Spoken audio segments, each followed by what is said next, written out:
Praktikum Unit 2, mata kuliah Metode dan Teknik Penyembuhan. Pada saat ini kita menindaklanjuti hasil dari observasi Kakandeng kemarin terkait seringnya kegagalan vaksinasi. Jadi sudah divaksin masih jebol seperti itu. Jadi materi pada pagi hari ini sesuai, yaitu tentang vaksinasi. Apa itu vaksin? Vaksin adalah mikroorganisme yang dilemahkan atau dimatikan. Selanjutnya, mikroorganisme tersebut kita masukkan baik via tetes ataupun kita injeksikan agar terjadi infeksi buatan yang terkendali. Jadi berbeda dengan infeksi dari virus lapang atau bakteri di lapangan, vaksin ini adalah infeksi buatan yang terkendali. Selanjutnya, infeksi buatan yang terkendali dapat merangsang pembentukan kekebalan, sehingga kekebalan tersebut dapat mencegah dari terjadinya infeksi oleh virus lapang. Seperti itu. Lanjut lagi. Baik, antibodi harus sesuai dengan virus lapang. Kita misalkan yang paling banyak menyerang di peternakan kelompok ternak HL lombok, yakni adalah virus ND, dan juga dulu pernah outbreak flu burung.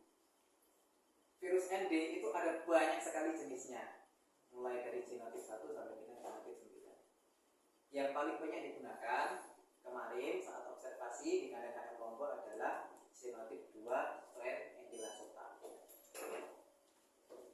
Nah, apabila ternyata jika di lapangan yang menginfeksi adalah vaksin NDC7, jika kita memasukkan vaksin ND genotip 2, itu pasti jebol. Karena apa? Tidak homolog.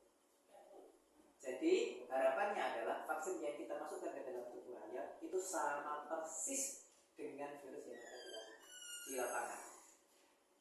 Nah, toleransi perbedaannya adalah kurang dari 2%.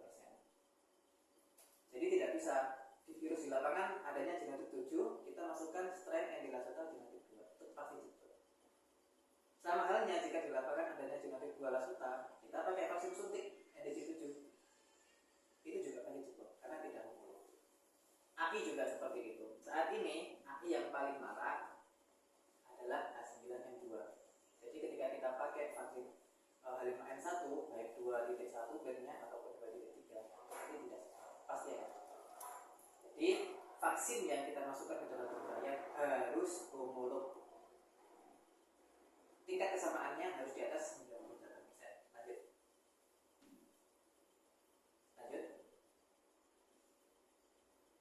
Lanjut lagi.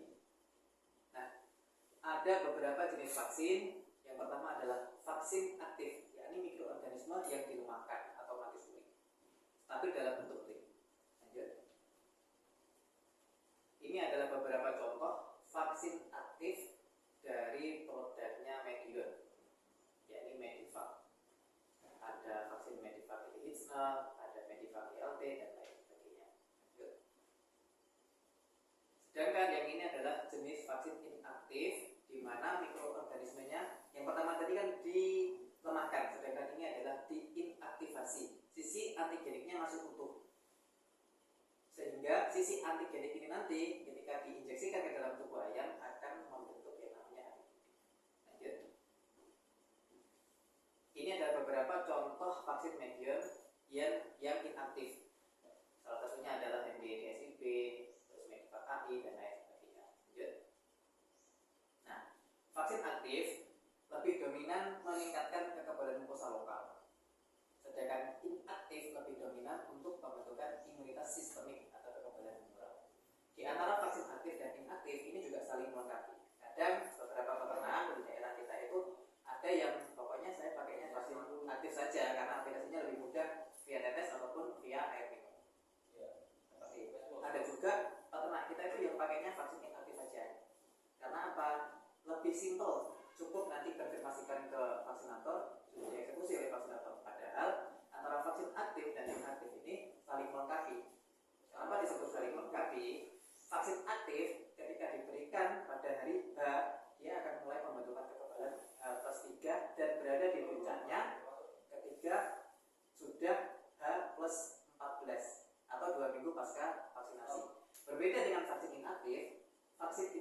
malah baru mulai terbentuk kekebalannya 2 minggu pasca vaksinasi.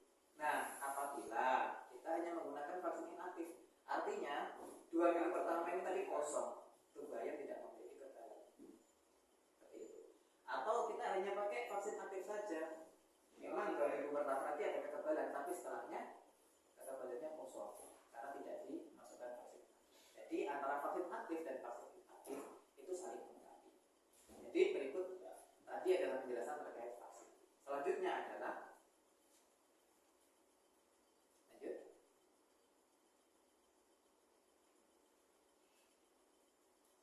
Baik, terima kasih. Tadi adalah penjelasan terkait vaksin. Saya lanjutkan terkait dengan teknik vaksinasi. Beberapa teknik yang biasanya umum kita lakukan di kandang adalah teknik tetes menggunakan vaksin inaktif, maksudnya vaksin aktif, dan juga injeksi menggunakan vaksin inaktif. Berikut adalah larutan dapar. Saya contohkan.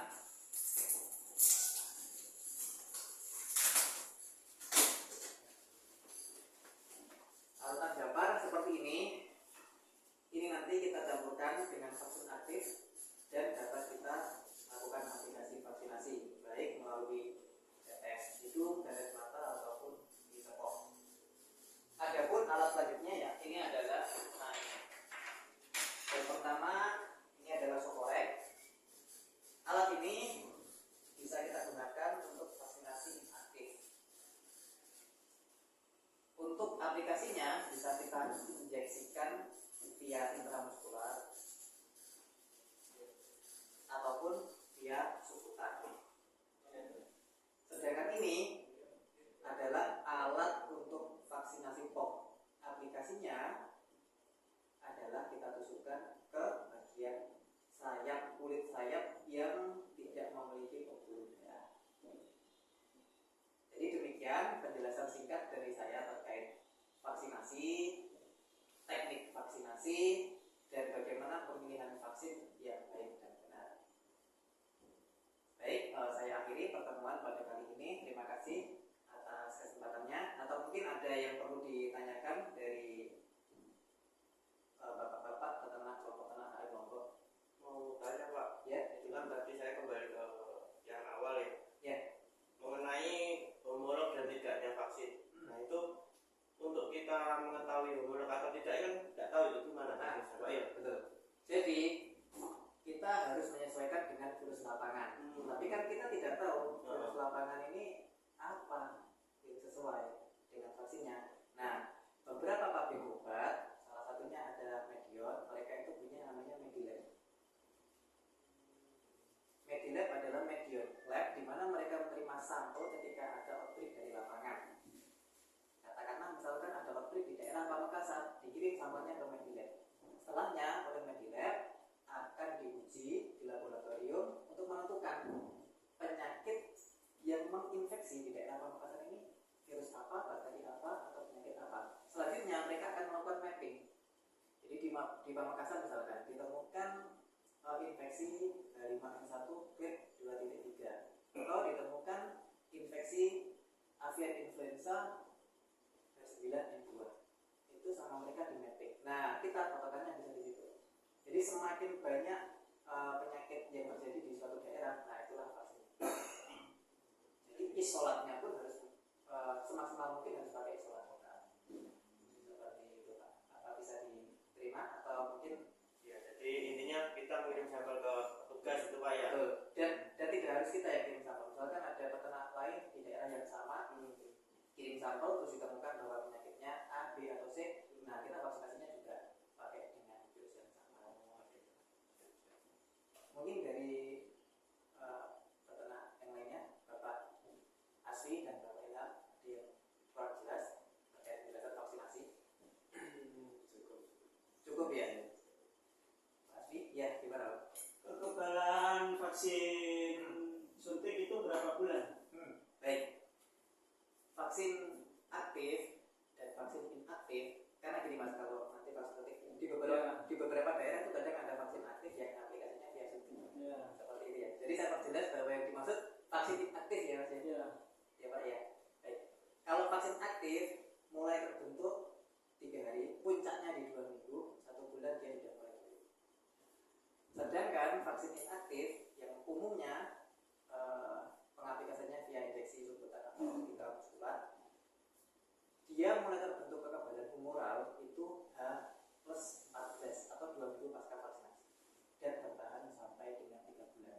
Tapi 3 bulan ini banyak faktor yang menentukan. Bisa jadi 3 bulan belum sampai tapi titernya sudah turun. Misal dikarenakan kandangnya terlalu panas atau ayamnya stres. Jadi banyak faktor. Tapi jika tidak ada faktor yang dominan, itu bisa sampai dengan 3 bulan kekebalannya. Tanya lagi. Boleh. Kalau ayam sakit, apa boleh divaksin? Baik. Jadi gini, apakah ayam sakit boleh divaksin? Jadi pertama kita cek dulu sakitnya sakit apa. Misalkan kita programnya harusnya vaksinasi ILT, misalkan usia 70 hari vaksinasi ILT di kelompok ternak ada kelompok. Ternyata ayamnya sakit, kena infeksi korisa, itu tidak boleh divaksinasi. Kenapa? Karena reaksi post vaksinasi ILT itu sangat berat. Korisa adalah penyakit yang menyerang saluran pernafasan. Jika itu dilakukan bersamaan akan memperberat kerja si ayam. Jadi sudah sakit karena reaksi post vaksinasinya ILT. Ditambah kekebalan yang akan dihasilkan ketika korisa ayam sakit itu tidak akan maksimal. Itu. Jadi dengan kondisi seperti itu maka tidak boleh divaksinasi. Tapi ada kasus lain, misalkan di peternak A outbreak ND, misalkan outbreak ND, tidak ada obatnya. Salah satu cara yang bisa digunakan adalah vaksinasi darurat. Vaksinasi darurat. Jadi kita cepat-cepatan antara infeksi dari lapangan virus tersebut dengan vaksin yang kita masukkan, namanya vaksinasi darurat. Dalam pemilihan vaksin pun kita harus memilih vaksin aktif karena cepat reaksinya dan memilih vaksin aktif yang reaksi post vaksinasinya paling rendah. Contoh di salah satu pabrik besar Medion kan punya beberapa vaksin yang ada NDG, ND Resulta, dan juga ND Plus 45. Seperti itu. Dari ketiga jenis vaksin ini yang paling rendah reaksi post vaksinasinya adalah ND Plus 45. Jadi ketika kondisi outbreak di peternak misalkan kena infeksi ND, jadi kita harus melakukan vaksinasi darurat menggunakan Medivac ND Plus 45. Alasannya karena dia reaksi post vaksinasinya lebih rendah dan kalau dibiarkan maka kemungkinan besar 100% ayamnya bisa mati atau mortalitasnya tinggi seperti itu. Itu pun ketika kita melakukan vaksinasi darurat ND, misalkan peternakan sudah kena ND, kita melakukan vaksinasi darurat. Kemungkinan sembuhnya itu juga berbeda dengan ketika ayam saya divaksin. Kemungkinan sembuhnya adalah 55. Seperti itu untuk hubungan. Jadi di kondisi pertama tadi kita tidak boleh vaksinasi. Ayam kena infeksi korisa kita jadwalnya ILT itu tidak boleh. Jadi harus disembuhkan dulu korisanya karena ada obatnya pakai antibiotik. Kasus kedua outbreaknya ND nggak ada obatnya. Jadi satu-satunya cara adalah vaksinasi darurat. Seperti itu. Jadi dua kasus nanti kita keputusannya berbeda. Gimana Pak Asfi? Atau ada pertanyaan mungkin Pak Ilham? Cukup jelas ya. Jadi terima kasih. Sekali lagi saya ucapkan terima kasih kepada bapak-bapak peternak dari kelompok peternak ayam Monggo atas kesempatannya saya sharing terkait pemilihan vaksin yang sesuai. Baik, saya akhiri pertemuan pada kali ini. Assalamualaikum warahmatullahi wabarakatuh. Waalaikumsalam warahmatullahi wabarakatuh. Sampai mati videonya.